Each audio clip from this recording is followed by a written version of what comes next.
여호와께서 모세에게 일러 이르시되 이스라엘 자손 중에서 사람이나 짐승을 막론하고 태에서 처음 난 모든 것은 다 거룩히 구별하여 내게 돌리라. 이는 내 것이니라 하시니라. 아멘. 우리 이어서 11절서부터 16절을 함께 읽습니다. 여호와께서 너와 네 조상에게 맹세하신 대로 너를 가나안 사람의 땅에 인도하시고 그 땅을 내게 주시거든 너는 태에서 처음 난 모든 것과 내게 있는 가축의 태에서 처음 난 것을 다 구별하여 여호와께 돌리라. 수컷은 여호와의 것이니라. 나귀의 첫 새끼는 다 어린 양으로 대속할 것이요 그렇게 하지 아니하려면 그 목을 꺾을 것이며 내 아들 중 처음 난 모든 자는 대속할지니라. 9일에 내 아들이 내게 묻기를 이것이 어찌 됨이냐 하거든 너는 그에게 이르기를 여호와께서 그 손의 권능으로 우리를 애굽에서 곧 종이 되었던 집에서 인도하여 내실세 그때에 바로가 완혹하여 우리를 보내지 아니하며 여호와께서 애굽 나라 가운데 처음 난 모든 것은 사람의 장자로부터 가축의 처음 난 것까지 다 죽이셨으므로 태에서 처음 난 모든 수컷들은 내가 여호와께 제사를 드려서 내 아들 중에 모든 처음 난 자를 다 대속하리니 이것이 내 손의 기호와 내 미간의 표가 되리라. 이는 여호와께서 그 손의 권능으로 우리를 애굽에서 인도하여 내셨음이니라 할지니라. 아멘. 여러분, 우리는 누구의 것입니까? 그렇죠. 여러분, 우리 착각하면 안 되거든요. 사실은 우리는 하나님 것입니다. 내 생명이라고, 내 물질이라고, 심지어는 내가 가진 자녀라고 해서 내 것이 아닙니다. 우리는 하나님의 것임을 날마다 고백하는 복된 저와 여러분 우리 모두가 되기를 주의 간절히 소원합니다. 오늘 우리가 함께 읽은 말씀은요. 이제 1절과 2절, 11절부터 또 16절까지 이제 그 중간을 좀 빼놓고 이렇게 읽었어요. 근데 매우 친숙한 말씀이기 때문인 거죠. 앞선 12장에서 다 언급한 것들을 재차 반복하는 그런 내용인지도 모르겠다라는 생각이 드시는 분들도 계실 겁니다. 근데 왜 그럴까 하고 생각을 좀 해봐야죠. 이거 왜 반복할까요?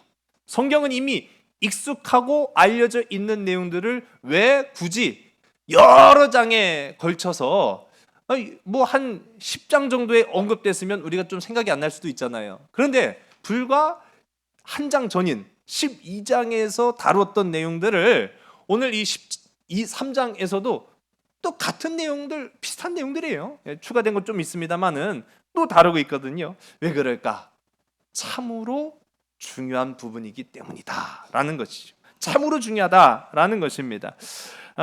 오늘 우리가 이 함께 나눈 말씀뿐만 아니라 사실은 우리 12장 43절서부터 쭉 읽어야 되거든요. 12장 43절서부터 우리 13장 16절까지를 쭉 보게 되면은 네 가지 부분으로 구별을 좀 할 수가 있어요. 구분을 할 수 있는데 화면을 보시면 이렇습니다. 첫 번째는 유월절에 관한 규례를 다시 설명을 하고 있어요. 두 번째는 장자를 봉헌해라 라고 하는 법령을 세웁니다. 이건 좀 새롭게 추가된 거예요. 세 번째는 무교절을 또한 지시를 하고 있습니다. 근데 이제 시간이 지남에 따라서 이스라엘 백성들은 유월절과 무교절을 같이 지냈다. 제가 지난번에 설명을 드렸습니다. 그리고 나서 다시 장자를 어떻게 드려야 할 것이냐라고 하는 그런 부분들을 세부적으로 지시하는 내용, 그런 것들이 이제 우리가 전체적으로 봐야 할 내용의 이 네 가지 구분이라고 이야기할 수 있어요. 결국은 이 네 가지 유월절과 무교절과 장자를 드리는 것을 지키는 이 법령 왜 해야 하느냐라고 하면은 여기가 이것이 바로 출애굽 전체의 핵심이 나옵니다. 이 출애굽 전체의 핵심이라는 것은요, 한마디로 말하면 새롭게 창조된 이스라엘, 그 죽음의 밤에서 그 환난의 고통 속에서 새로운 소망을 가지고 창조된 이스라엘, 그 이스라엘이 새롭게 창조되었는데, 그러면 그들의 정체성은 무엇이냐라고 했을 때 이게 바로 제목입니다. 내 생명은 내 것입니다? 아니라는 거예요. 내가 가진 소유물도 내 것입니다. 아니라는 거예요. 나는 하나님의 것입니다. 나는 하나님의 백성입니다. 내 생명도 하나님 것입니다. 라고 하는 것을 고백하는 그 과정, 그리고 고백되어지는 그 모습이 바로 지금 우리가 보시는 유월절, 무교절, 그리고 장자, 봉헌, 그런 내용들이 다 여기에 자리 잡고 있다라는 것이죠. 이거를 나중에는 더 체계적으로 만들어서 유대인들은 지킵니다. 그걸 우리가 일컬어서 율법이라고 말하죠. 율법. 자, 근데 여기에는 이제 한 가지 우리가 문제점이 있다는 것을 좀 발견할 수가 있어요. 우리가 문제라고 하니까 이게 표면상으로 드러나는 거지 잘 모르고 지나갈 수 있거든요. 무슨 문제냐? 지난 시간에도 함께 살펴봤지만은 흥미로운 부분들이 등장을 합니다. 출애굽 과정에서 이스라엘 사람들만 탈출했죠? 예. 기억하시죠 이제? 이스라엘 민족, 그러니까 같은 혈통을 가진 이스라엘 사람들만 탈출한 것이 아니라 성경을 보니까 수많은 잡족이 있었다. 좀 표현이 좀 어감상 그렇긴 하지만은 이방인을 일컫는 말이에요. 그러니까 이스라엘 사람들만이 아니라 다른 민족들도 그 구원의 대열에 합류해서 나왔다라고 성경은 말하고 있습니다. 근데 중요한 거는 대한민국 법은 대한민국 사람들에게만 해당되는 겁니다. 대한민국 법을 다른 나라 외국 사람한테 적용할 수가 없어요. 물론 우리나라에 들어온 외국인들은 우리나라 법에 적용이 될 수는 있죠. 근데 지금 봅시다. 이스라엘은 민족은 하나로 이루고 있지만은 이 국가를 형성하는데 가장 없어서는 안 될 영토가 지금 없잖아요. 그 영토를 찾아가는 길이 출애굽 과정 아닙니까? 그러니까 영토가 없는 상태에서 이스라엘 민족과 또 수많은 잡족이 지금 섞여 있는데 야, 우리 법을 지켜. 그렇게 하기가 사실은 좀 애매한 거예요. 우리도 방금 제가 말씀한 것처럼 우리나라 법을 외국의 사람들한테 외국 가서 우리가 지키라고 하면 말도 안 되죠. 근데 우리나라 영토 안에 외국인이 들어와 있으면 그들도 우리나라 법을 지켜야 되는 겁니다. 근데 지금은 그 적용점이 좀 다르거든요. 지금 이스라엘의 법을 적용하는 데 있어서 이방인들은 예외였다라는 거예요. 예외. 자, 그러면 이걸 어떻게 해야 되느냐라고 할 때 그 문제 때문에 오늘 이 본문이 다시 유월절과 무교절과 장자를 드리는 것에 대한 규정을 다시 반복하고 있다. 그렇게 기억하시면 될 것 같아요. 한마디로 말하면 이 오늘 본문은요, 수많은 잡족을 염두에 둔 규정이다. 그렇게 말할 수 있습니다. 이전 시간에 우리가 함께 살펴본 것처럼 이 구원은 혈통이죠. 네, 좀 잠시 생각하실 시간을 제가 드린 겁니다. 자, 구원은 혈통을 통해 이루어지죠? 아, 그렇습니까? 네, 맞아요. 성경은 말하고 있습니다. 혈통을 통한 구원을 강조하고 있잖아요. 구원은 믿음을 통해서 이루어진다라고 강조하고 있습니다. 믿음을 통해서 구원의 역사는 이루어진다라고 말합니다. 그런데 그런 측면에서 보니까 지금 혈통은 달라도 구원의 대열에 지금 섞인 거 아니에요? 이 수많은 잡족들이. 그런데 그 대열에는 섞여 있지만 그들 안에는 유대인들, 이스라엘 사람들과 같은 믿음을 아직은 기대하기가 어려운 단계라는 거예요. 그들은 방금 전만 하더라도 애굽에 살며 애굽의 신들을 섬겼던 사람들이었습니다. 그런 사람들에게 그냥 어느 날 갑자기 하나님 믿어, 하나님 믿으면 구원받아, 하나님을 믿음으로 말미암아 구원의 역사를 누릴 수 있어. 감당이 안 되는 거예요.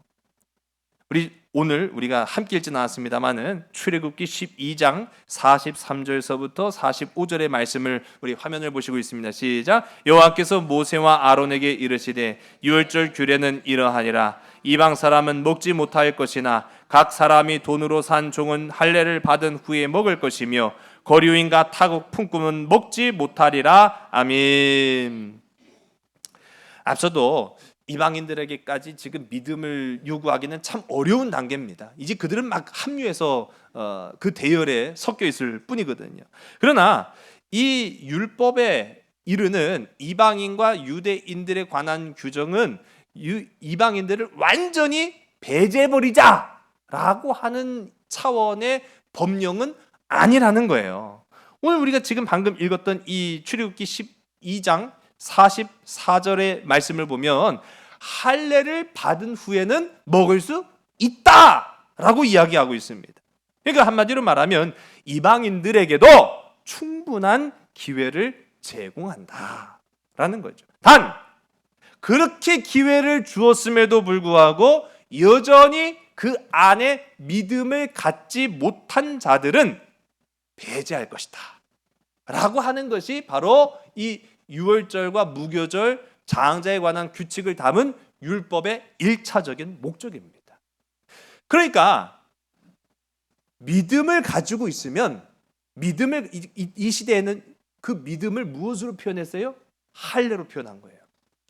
믿음을 가지고 있으면 된다. 단 믿음이 없이는 안 된다라는 것이죠. 또 우리가 방금 읽은 이 말씀을 보게 되면 이 율법이라고 하는 것은 이때 주어진 율법은 상당히 미래지향적인 율법입니다. 지금 당시에만 적용되는 것이 아니라 앞으로도 쭉 그렇게 지켜야 될 미래지향적이라는 것을 우리가 알 수 있는 까닭이 노예는 어떻게 주고 받습니까? 이거 표현이 좀 그렇긴 한데 노예는 어떻게 우리가 부리게 되는 거죠? 그렇죠. 돈 주고 사야 되는 거예요. 뭐 돈이 아니라 할지라도 그에 상응하는 대가를 치르고 우리가 마치 물건처럼 사는 것이 노예입니다. 그런데 조금 생각해 보면 알 수 있는 건데요. 지금 이제 막 430년간의 노예와 같은 생활을 청산하고 탈출한 출애굽한 이스라엘 백성들이 노예가 있을 수가 있나요, 없나요? 없죠. 지들도 방금까지 종살이 했다가 이제 막 나온 주제에 무슨 돈을 주고 야, 나 노예가 필요해. 그럴 수 있겠습니까? 그러니까 지금은 그들이 돈 주고 산 노예는 없었다라는 거예요. 그럼에도 불구하고 하나님께서 이와 같이 명령하셨다라는 것은 앞으로 그런 일들이 일어날 것을 이미 아시고 그런 법을 너희들이 그때 가서 만들 것이 아니라 미리 만들어서 지키고 행해라 라고 하는 그런 측면으로 우리가 볼 수가 있습니다. 한마디로 말하면 하나님은 미리 피할 길을 내시는 하나님이시다 라는 사실이지요. 여러분 우리의 삶에도 마찬가지일 수가 있습니다. 그냥 닥쳐서 해야겠다라고 하는 것이 아니라 하나님을 의지하는 자에게마다 하나님은 그 법을 지키는 자에게 미래를 예비하고 계시는다라는 사실을 기억하는 여러분 되시기 바랍니다. 하나님은 이방인들에게 구원의 공동체가 되기 위한 기회를 미리 만들어 놓으신 거예요. 그것이 바로 할례였다라는 것입니다. 이 흥미로운 사실을 우리가 또 한 가지 좀 살펴보게 되면은 이 할례라고 하는 건요, 이 정확한 표현을 제가 말씀드릴게요. 이게 남자만 해당되는 겁니다. 남자만 해당되는 것인데 남성 성기의 표피를 잘라내는 거예요. 그래서 전통을 따르자고 하면 태어난 지 8일 8일을 넘기지 않습니다. 그러니까 신생아의 그 상태에서 남성의 표피, 그러니까 남성 성기의 표피를 잘라냄으로 할례를 행하는데, 그런데 구약의 내용들을 보면은 이미 다 큰 장성한 사람들도 표피를 잘라냄으로 할례를 행하는 그런 모습들을 우리가 발견하게 되는 거예요. 그 과도기에 있는 상황에서는 이제 뭐 나이가 따로 정해져 있었던 건 아님을 우리가 알 수 있죠. 그런데 이 할례가 유대인들에게만 있었냐라고 하는 거예요. 아닙니다. 유대인들에게만 있는 게 아니에요. 오늘날에도 할례는 여전히 존재를 해요. 그러나 우리가 이 포경 수술이라고 부르지 할례라고는 안 해요. 그렇지 않습니까? 자녀들한테 야, 너 할례 받으러 가자. 그래갖고 하는 법은 없잖아요. 예. 그러니까 할례라는 것이 종교적 의미의 행위이긴 하지만은 이 시대에도 할례가 있었습니다. 더 놀라운 것은 그들이 탈출한 애굽의 기록물들을 보니까 놀랍게도 애굽에서도 일부 애굽 사람들이 할례를 행했다라고 하는 기록이 나와요. 아니 그러면 그 할례를 행한 것으로만 미루어 짐작컨대 그들도 하나님의 사람이냐? 라고 했을 때 아닐 텐데 그런 생각을 갖기 쉽죠. 또 우리가 나중에 대표적이죠. 할례 없는 민족으로 이 이스라엘 사람들이 아주 적대시했던 민족 하나가 있습니다. 누굴까요? 바로 블루 시작하는 블레셋. 예. 제가 힌트를 다 드렸어요. 자, 이 블레셋 사람들을 성경은 할례 받지 않은 자들 그렇게 표현을 해요. 아니, 그러니까 얼마나 대표적인지를 알 수 있는 거죠. 구별이 되는 거예요. 이 블레셋 사람들은 뭐 할례 같은 거 못하러 해. 그렇게 이제 생각을 했던 것 같아요. 그렇게 했던 이 할례 받지 않은 자들이라고 했던 블레셋. 근데 놀라운 게 발견해. 이게 역사적인 유물을 보면은 참 재밌는 것들이 많아요. 그렇게 성경이 적대시했던 할례 받지 않은 자들이라고 했던 이 블레셋에도 할례를 받았다는 기록이 나와요. 우리 좀 이런 부분에서는 혼동이 나타나게 되는 거죠. 그러면 할례는 고대 근동에서 아주 드문 것은 아니었을 텐데 왜 그토록 유독 이스라엘 사람들에게 하나님은 할례를 강조하셨는가라고 하는 겁니다. 여러분 우리가 지난 시간에 쫙 살펴봤습니다만은 최초의 할례에 관한 기록은 창세기 17장에 나와요. 아브라함에게 명령하셨어요. 아브라함에게 내가 너와 언약을 맺겠다. 계약을 맺겠다는 거예요. 내가 너와 계약을 맺어서 너는 내 백성이 되고 나는 너의 하나님이 될 것이다. 그래서 너는 그 증표로 할례를 해라. 그렇게 이야기합니다. 여러분 그래서 제가 방금 하신 것처럼 고대 근동 애굽에도 할례가 일부 있었고 블레셋에도 할례가 일부 있었지만은 그것은 같은 할례라고 말할 수가 없어요. 지금 우리가 말하고자 하는 이 헬라어로 브리트 밀라라고 하는 거룩한 계약이 되는 할례의 참된 의미는 바로 나는 하나님의 백성입니다 라고 하는 흔적이라는 거예요. 여러분 우리 고백해볼까요? 나는 하나님의 백성입니다. 하나님께서는 우리에게 명령하십니다. 너는 내 백성이다. 할렐루야. 여러분 이 밀접한 계약의 관계로 나아가는 저와 여러분 우리 모두가 되기를 주의 이름 간절히 소원합니다.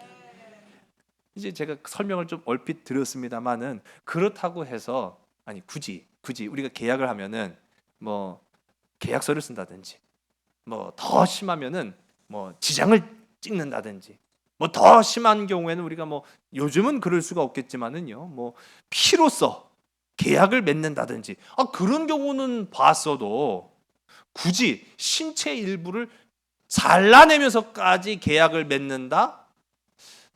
우리가 생각하기 참 어렵죠. 우리와는 비슷하면서도 참 가깝지만 먼 나라 일본 같은 경우에 제가 얼마 전에 뭐 우리나라도 요즘 참 그 조직 폭력하는 그런 분들이 뭐 과거에는 좀 있었을지라도 요즘은 없는 줄 알았는데 꽤 많더라고요. 근데 일본의 대표적인 조직 폭력단이라고 하면 우리가 야쿠자 그렇게 알잖아요. 근데 야쿠자들이요 뭐 그렇게 주먹구구식으로 하는 조직이 아니더라고요 보니까. 뭐 제가 면밀히 다 말씀드리긴 좀 어렵습니다만은 이 야쿠자에도 여러 가지 규약과 규칙들이 다 있는데 거기에서 우리가 그러면 뭐 다 몰라도 하나 정도는 알죠. 이 야쿠자들이 자신의 잘못을 사죄하는 방법 중에 하나로 택하는 게 뭔지 아십니까? 자결은 좀 심하고요. 그렇죠. 새끼손가락을 자르는 거예요. 근데 그게 꼭 규정된 건 아니더라고요. 새끼손가락이라고는 우리가 알고 있지만 새끼손가락이라는 규정이 돼 있지는 않는 게 새끼손가락이 없는 사람도 있어요. 한번 했기 때문에. 그런 사람은 그 다음 손가락. 그게 무서운 거예요 진짜. 그런데 신체 일부를 잘라낸다라는 것이 상징하는 의미가 있습니다. 난 이 정도로 대단한 지금 결단과 결심을 했다라고 하는 것을 보여주는 거예요. 여러분 그런데 이거는 뭐 차치하더라도 할례라고 하는 거는요, 신체 일부를 잘라낸 행위거든요. 아니, 계약을 굳이 신체 일부를 잘라내면서까지 해야 됩니까? 라고 우리가 말할 수 있죠. 그렇지 않겠습니까? 그런데 굳이 그렇게 할 필요가 있냐는 거죠. 그럼 과연 하나님의 백성이 된다는 것과 우리가 신체 일부를 잘라야 되는 이 할례와 무슨 상관이, 무슨 연결점이 있느냐라고 하는 그런 고민을 좀 해볼 필요가 있어요. 얼핏 보면 상관이 없습니다. 아니, 굳이 남성의 성기의 그 일부를 잘라내야 될 필요가 있느냐라는 생각까지 할 수 있어요. 그런데 놀랍게도요, 성경을 우리가 이 연속적인 눈으로 쭉 보게 되면은 이게 연관성이 있다는 거예요. 이게 참 놀라운 연관성이 있다라는 사실입니다. 유월절에 관한 규정, 제가 오늘 본문의 말씀이 4가지라고 했죠. 유월절, 무교절, 장자의 봉헌. 자, 그런데 이 유월절에 관한 규정들, 그리고 그 속에 담겨져 있는 이방인들도 합류하려면은 할례를 받아야 되는 그 과정, 그리고 장자의 규례를 지켜야 되는 것까지가 다 하나라는 거예요. 내 신체 일부를 자르는 것이 아니라 피는 피로, 생명은 생명으로 흔적을 남겨야만 살 수 있다는 것을 하나님 앞에 고백한다라는 거죠. 여러분, 하나님의 백성이라는 그 표식이 오늘 우리의 삶에도 남기를 간절히 소원합니다. 이 우선 유월절은 애굽에서 10번째 죽음의 재앙이 임했던 그 모습을 우리가 살펴봤죠. 10번째 재앙이 무엇입니까? 죽음이 찾아온 거예요. 근데 그 죽음을 피하기 위해서는 어린 양의 피로 죽음이 넘어가야만 하는 거죠. 그걸 우리가 기억해서 유월절이다, 그걸 지킨 거 아닙니까?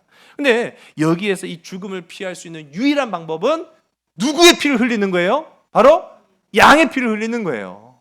자, 그러니까 방금 전 말씀인 것처럼 생명은 생명으로만 갚을 수 있다는 걸 기억하게 하는 거예요. 그 피 흘림으로 살 수 있다는 거죠. 그러면 인간의 생명을 구원하기 위해서는 반드시 누구의 피가 흘러야 됩니까? 같은 원리라고 했을 때 인간의 피를 통해서만 구원받는 거예요.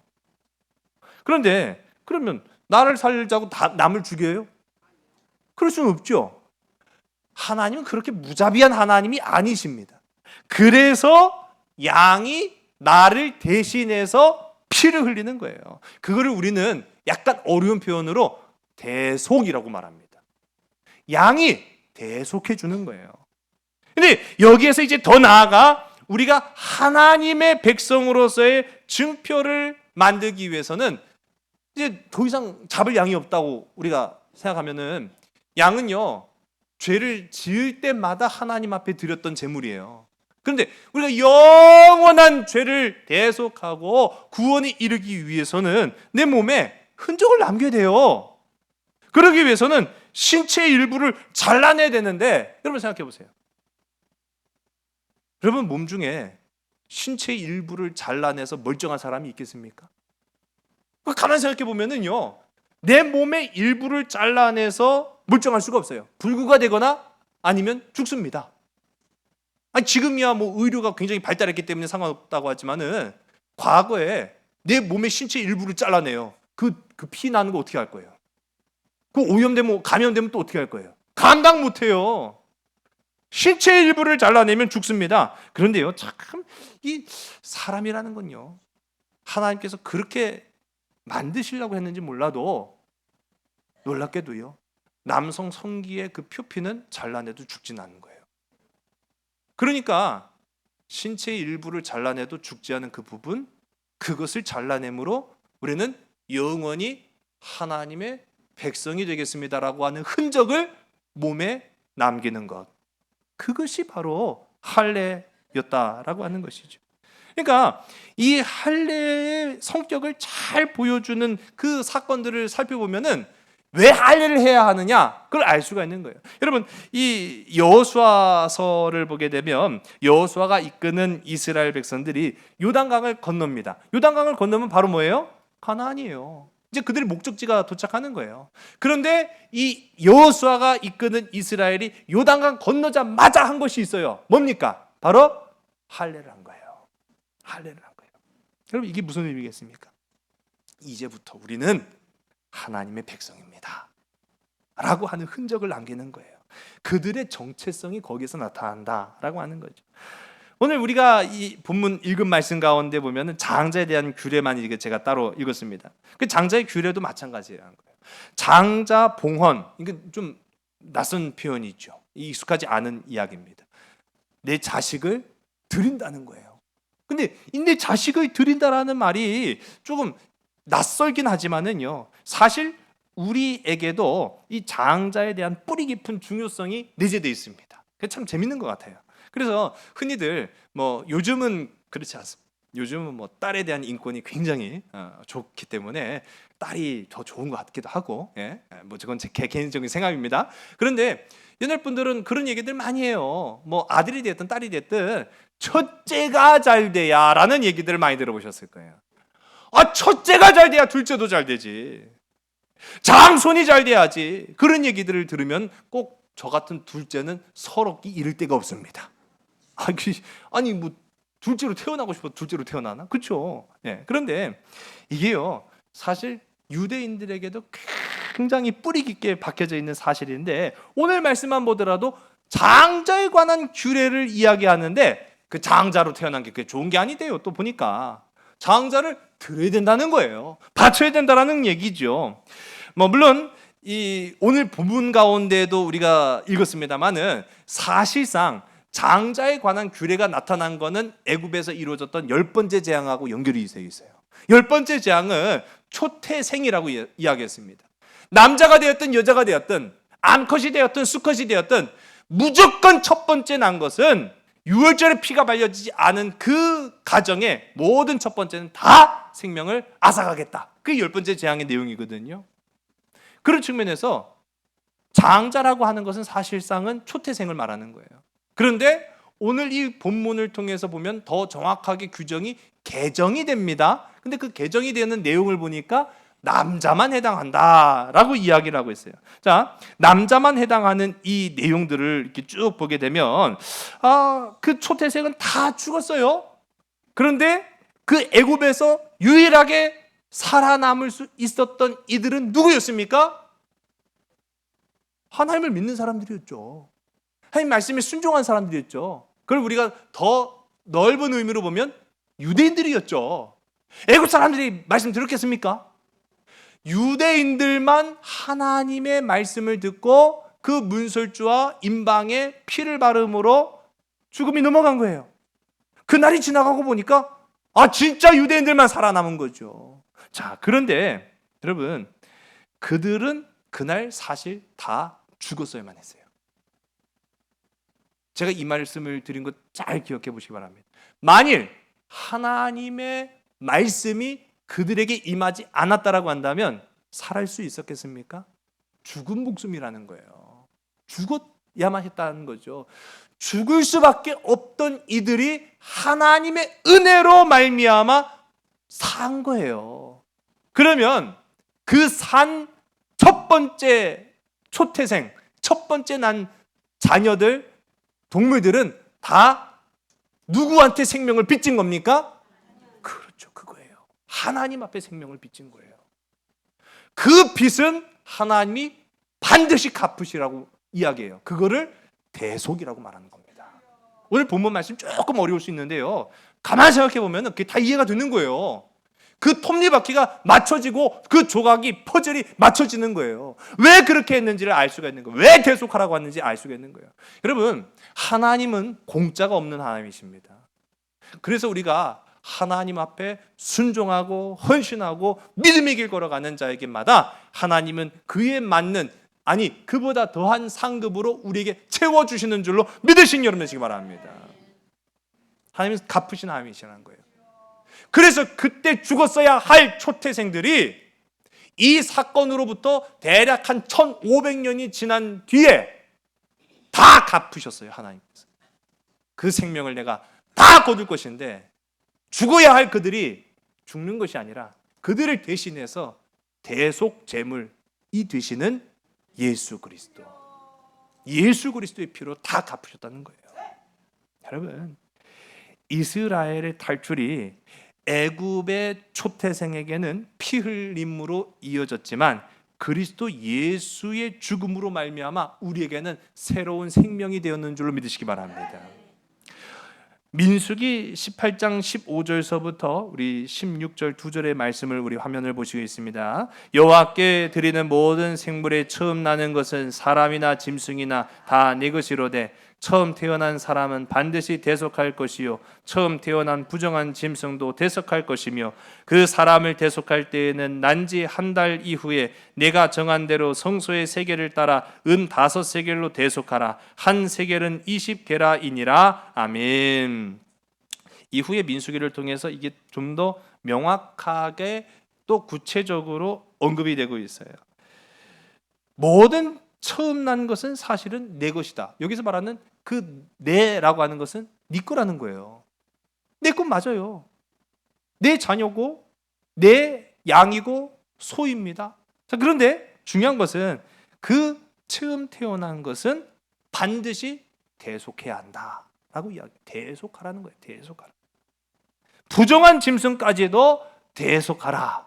그러니까 대속하라는 말은 그거 죽어야 되는데 그거 대신에 다른 피 흘림이 있어야 된다는 걸 이야기하는 거예요. 한마디로 말하면 내 자식도 죽어야 되는데 내 자식을 대신하는 다른 죽음, 다른 피 흘림이 있어야 된다는 걸 이야기하는 거예요. 그러면서 사람을 대속할 때는 이라고 말하고 있어요. 근데 자녀가 태어났습니다. 그럼 자녀가 태어나면 얘를 사실은 죽어야 되는 거예요. 왜? 하나님의 것이니까. 근데 하나님께서는 이 미숙이 보니까 내 것이라고 한 거예요. 내 거네?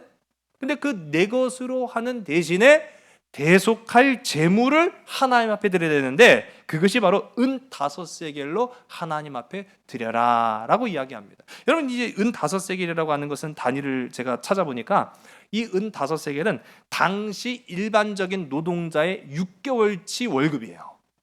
작죠? 맞아요.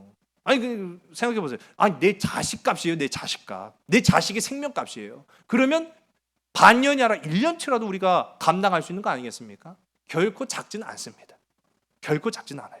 그러나 의미가 있는 액수다라고 하는 것이죠. 대속은 결코 쉬운 게 아니라는 걸 이야기하는 거예요.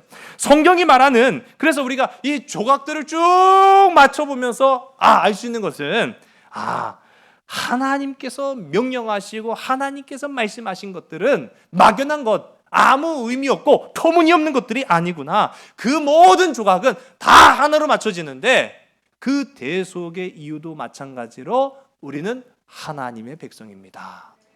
그것을 고백하게 한다라는 거예요. 아주 흥미로운 장면이 이제 또 한 가지 우리 나오는데 오늘 우리가 읽진 않았습니다. 출애굽기 12장 46절과 47절 우리 2절의 말씀을 함께 읽습니다. 시작. 한 집에서 먹되 그 고기를 조금도 집 밖으로 내지 말고 뼈도 꺾지 말지며 이스라엘 회중이 다 이것을 지킬지니라. 아멘. 유월절 규정에 관한 이야기를 이야기하는데 유월절을 지키면서 먹어야 될 2가지가 있어요. 엄밀히 말하면 또 3가지죠. 3가지가. 첫 번째로는 뭘 먹을까요?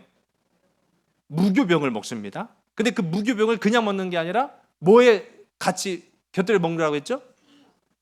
단나물, 숙주나물, 쓴나물, 맞아요? 네, 그렇죠.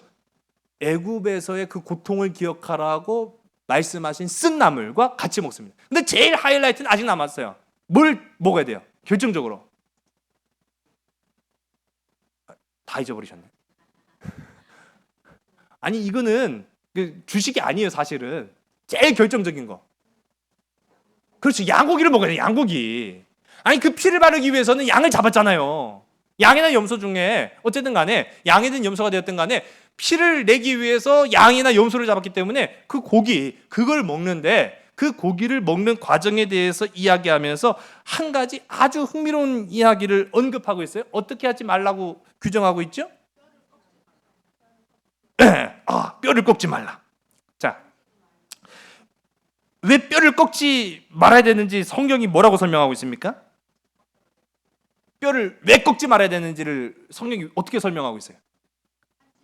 설명을 안 해요. 안 해요. 설명을 안 하니까 미치고 환장하겠는 거예요. 왜 하나님은 말도 안 되는 것들을 자꾸만 이야기하시는가, 그런 생각을 하게 되는 거죠. 우리가 익히 지난 시간에 좀 살펴봤습니다만 유월절 음식을 먹을 때 해야 할 것과 하지 말아야 될 것들을 명시하셨는데 이 유월절 음식에 관해서 아주 또 굉장히 또 엄격하게 이야기를 하셨어요. 뭐 하지 말아라? 삼지 말아라. 또 뭐 하지 말아라? 아이고 꺾지 말라고 한 건 오늘 말씀이고 전에 삼지 말고 어떻게 먹지 말라고 했어요? 아니 너무 급하니까 아니 그러니까 먹는 방식에 따라 먹는 방식 어떻게 육회로 먹지 말아라. 그렇죠. 핏째로 생으로 먹지 말아라 그렇게 이야기했죠. 예. 그런데 오늘 이 말씀을 보니까 한 가지가 더 추가됐는데 뭐도 하지 말아라? 뼈를 꺾지 말아라. 그 뼈를 꺾지 말아라. 자, 여러분 이걸 설명을 안 해주니까 우리가 환장하는 거예요. 자, 그런데 오늘 이 본문이 왜 뼈를 꺾지 말라고 했는가라고 하는 부분은 우리가 신약 성경에서 답을 찾을 수 있고요. 먼저 우리가 뼈를 왜 꺾지 말라고 한디야?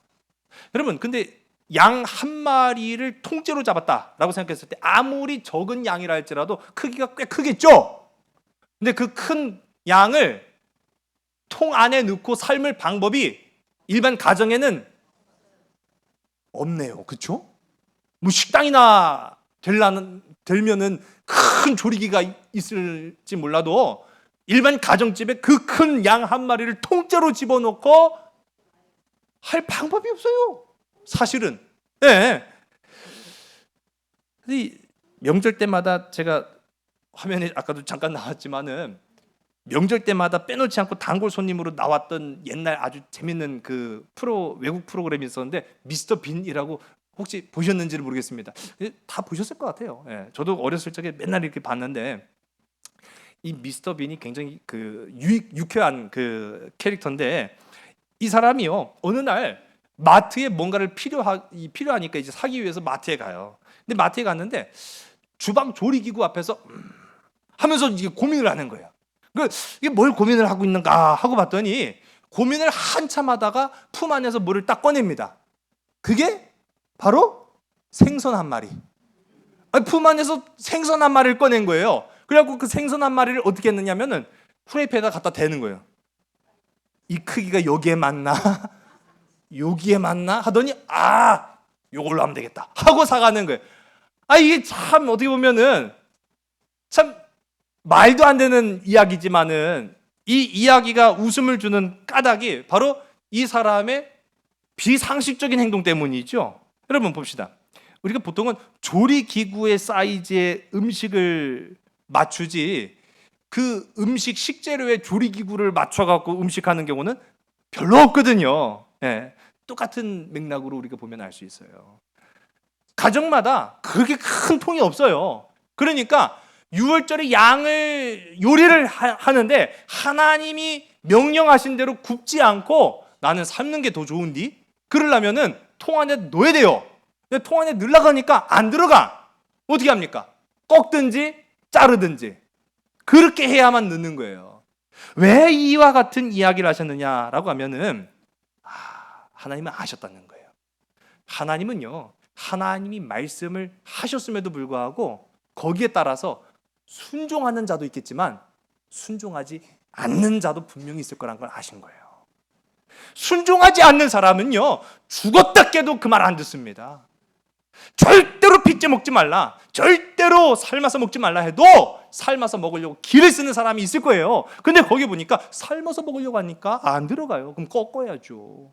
꺾어서는 안 된다. 그 말은 너는 내가 말한 대로 규칙을 지켜야 된다라고 이야기합니다. 여러분 전혀 문맥이 안 맞는 것 같은 이 이야기들이 이게 다 조각에 맞춰진다고 제가 말씀드렸잖아요. 1500년이 지난 이후에 그대로 실현됐는데 예수님의 십자가상에서 그 역사가 재현이 됩니다. 때는 제9시 지금으로 이야기하면 오후 3시경이 되었을 때 예수님께서 십자가상에서 숨을 거두십니다. 예수님이 죽으시는 그 순간 낮이 밤처럼 되었고요. 지진이 났습니다. 그래서 제단의 휘장이 막 찢어졌다라는 걸 우리가 성경을 통해 보았죠.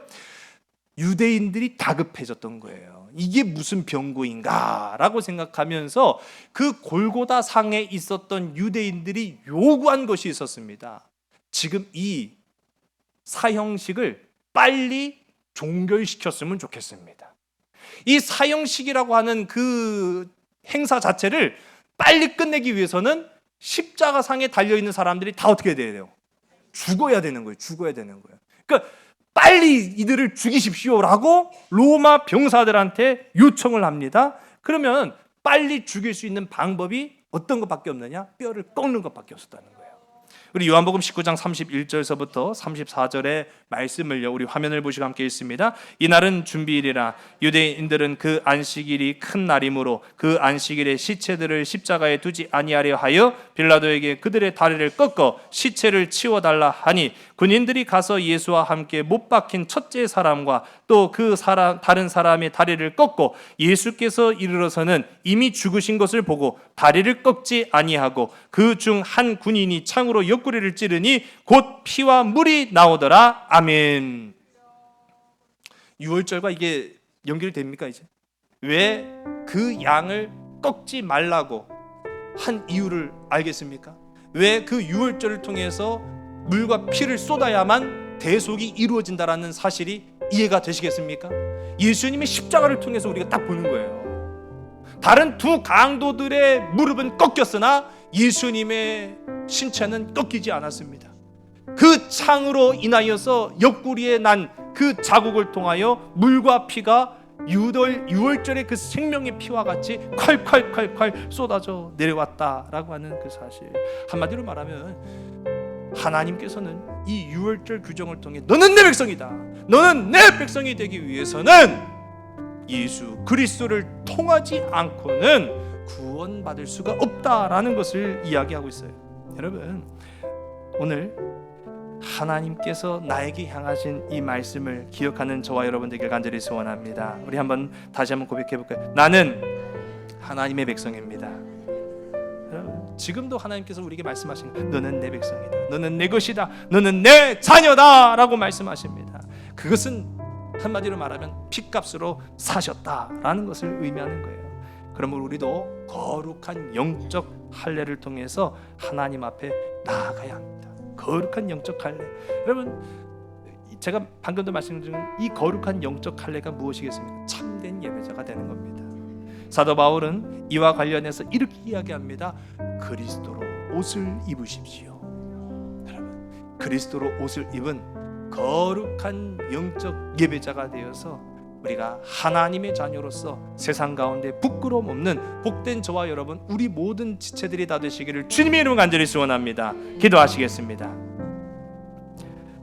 살아계신 아버지 하나님, 하나님께서 지금도 원하시는 것, 너는 내 것이다, 너는 내 백성이다, 너는 내 자녀다 라고 하시는 그 부르심에 오늘 이 시간 우리가 거룩한 영적 할례를 통하여서 참된 예배자가 되어 그리스도의 옷을 입음으로 말미암아 하나님 자녀로서의 삶을 살아가는 우리 모든 믿음의 백성, 하나님의 지체들이 다 될 수 있도록 주께서 역사하여 주시옵소서. 오늘도 세상을 향하여 나아갑니다. 한 주를 살아가는 모든 삶의 순간순간마다 오직 우리의 삶에 대속하신 예수 그리스도께서 다시 살아나셔서 우리와 함께 하시고 낙심한 우리에게 위로함을 더하여 주시며 성령의 충만함으로 살아가기에 조금도 부족함이 없는 우리 모든 삼손 가족들이 다 되게 인도하여 주시옵소서. 모든 것 주께 온전히 의탁하오며 참 사랑 되시는 나사렛 예수 그리스도 이름으로 감사하며 간절히 기도드렸사옵나이다. 아멘. 창조의 사랑이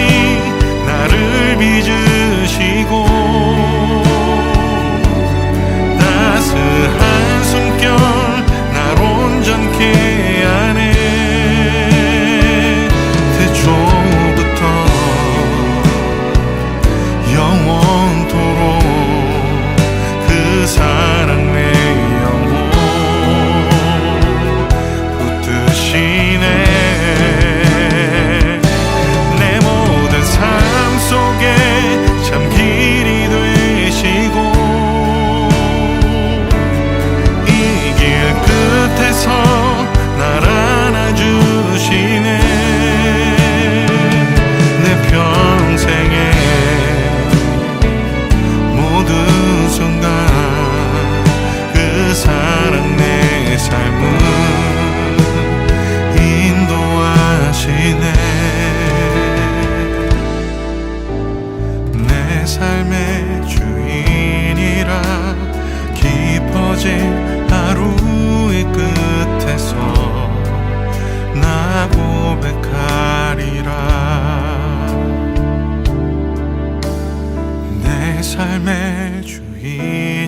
날마다 깊어진 하루의 끝에서 나 고백하리라.